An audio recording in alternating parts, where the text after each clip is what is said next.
नमस्कार, आप देख रहे हैं सिटी पोस्ट लाइव। मैं हूं सृष्टि राज। बिहार विधानसभा चुनाव जैसे जैसे नजदीक आ रहे हैं वैसे वैसे राजनीतिक हलचल तेज हो गई है। एक और महागठबंधन और एनडीए में सीट बंटवारे को लेकर खींचातानी जारी है, तो वहीं दूसरी ओर कुछ नेताओं ने पहले ही अपनी सीट पक्की कर दी है।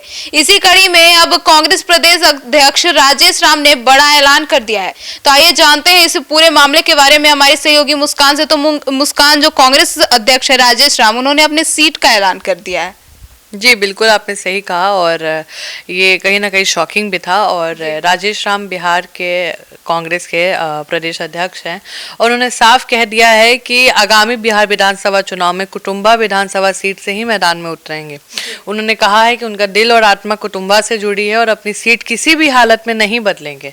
तो कहीं ना कहीं उन्होंने हिंट दे दिया है कि ये सीट सोचिएगा मत कि कांग्रेस देने वाली है, चाहे आप सीट बंटवारा में जो करना है करिए। जी तो मुस्कान, उन्होंने सीट बंटवारे से पहले ऐलान क्यों कर दिया? देखिए, ऐसा नहीं करना चाहिए। जो रूल है गठबंधन का वो यही होता है कि जब तक सीट बंटवारा ना हो, प्रत्याशियों के नाम तय ना होता, जब तक तय नहीं होता है तब तक आप नहीं घोषणा कर सकते। लेकिन राजेश राम ने जो ये कदम उठाया है, इसके दो कारण दिख रहे हैं। पहला कि संदेश देने के लिए कि कुटुंबा उनकी राजनीतिक धरती है, वो कांग्रेस सीट पर अडिग रहेगी, कांग्रेस को सीट नहीं देगी।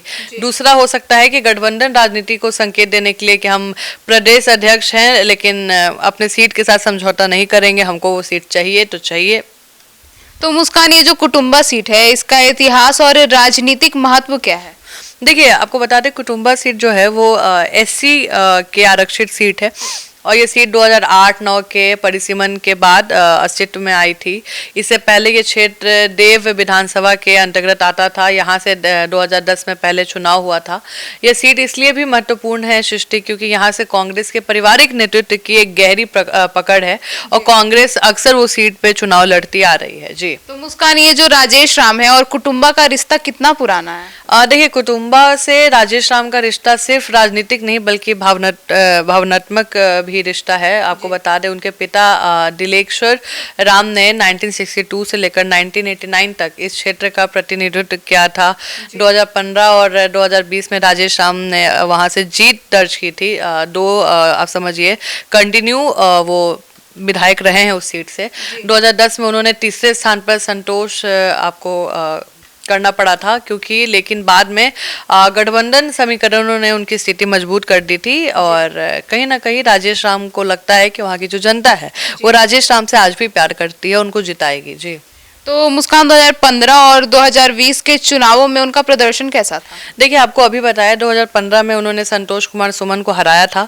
संतोष कुमार सुमन आपको पता होगा जीताराम मांझी के क्या है, और लगभग 10,000 वोटों से जीत हासिल की थी। नंबर बहुत बढ़िया नंबर था। 2020 में फिर से उन्होंने विपक्ष को हराया था, करीब 10,000 वोटों से ही अंतर में आया था और इस लगातार जीत ने उनकी पकड़ और मजबूत कर दी है। तो इस बार चाह रहे कि इस बार भी हरा दे सामने वाले को और 10,000 से ज्यादा इस बार नंबर का टारगेट लिए हुए हैं। जी तो मुस्कान, ये जो कुटुंबा विधानसभा सीट है, इसकी भौगोलिक संरचना क्या है और ये जो सामाजिक संरचना है, ये दोनों के बारे में चर्चा कीजिए। देखिए सृष्टि, इसमें कुल 34 पंचायत आती है। कुटुंबा प्रखंड में 20 पंचायत, नवीनगर प्रखंड में 10 पंचायत, देव प्रखंड में 4 पंचायत।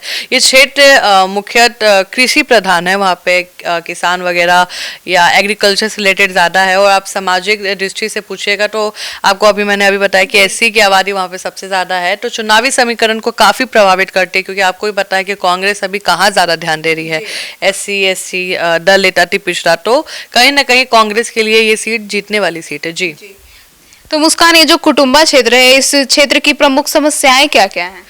पहली तो सिंचाई की गंभीर समस्या है और उत्तर कोयल नहर और बाटने सिंचाई वहाँ पे परियोजना अधूरी है। अगर वो पूरा हो जाता है तो सैकड़ों हेक्टेयर जो भूमि को फायदा मिलेगा, जो किसान है वहाँ के खुश हो जाएंगे। और बेरोजगारी पलायन तो अभी भी बहुत बड़ी चुनौती है पूरे बिहार में, वहाँ ही नहीं हर बिहार, पूरे बिहार में। जी तो इस बार चुनाव में जो राजेश राम के सामने क्या चुनौतियां आ सकती है? देखिए, एनडीए इस सीट को हर हाल में जीतना चाहती है, क्योंकि आपको भी पता है 2 बार से लगातार हार रही है और महागठबंधन में खींचतान जारी है। टिकट को लेकर अभी भी क्लियर नहीं हुआ है, आवाज उठ ही रहा है। और जनता को ये समझना होगा कि 10 वर्षों से उन्होंने कुटुंबा की अधूरी योजनाओं को पूरा क्यों नहीं करवाया।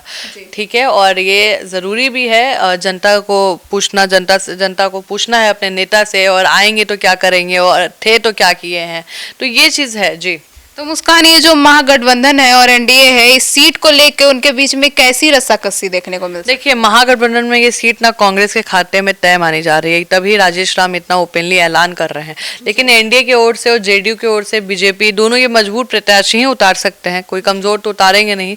पिछली बार की हार का बदला लेने के लिए एनडीए इस सीट पर विशेष फोकस करेगा। जहां जहां एनडीए हारा है वहां पे बहुत चेंज करने का चांस है, और इस बार हारने के मूड में नहीं है एनडीए। जी तो मुस्कान, मतलब राजेश राम ने ये जो ऐलान किया, इससे क्या संदेश देने की कोशिश की देखिए, है? पहला संदेश ये है कि कांग्रेस अपने पुराने गढ़ को छोड़ने के मूड में नहीं है। दूसरा, गठबंधन में उनका कद और भूमिका इतनी मजबूत है कि सीट बदलने का सवाल ही नहीं है। और तीसरा ये कि कुटुंबा की जो जनता के बीच वो खुद को स्थानीय नेता के रूप में पेश करना चाहते हैं। जी, तो यही है। अब देखते हैं राजेश राम इसका क्या जवाब देते हैं तेजस्वी यादव को। जी, तो सुना आपने हमारे इस डिबेट को। तो अब देखना यह दिलचस्प होगा कि 2025 के बिहार विधानसभा चुनाव में कुटुंबा सीट पर फिर से राजेश राम का सिक्का चलता है या विपक्ष उन्हें एक कड़ी चुनौती देने में सफल होता है।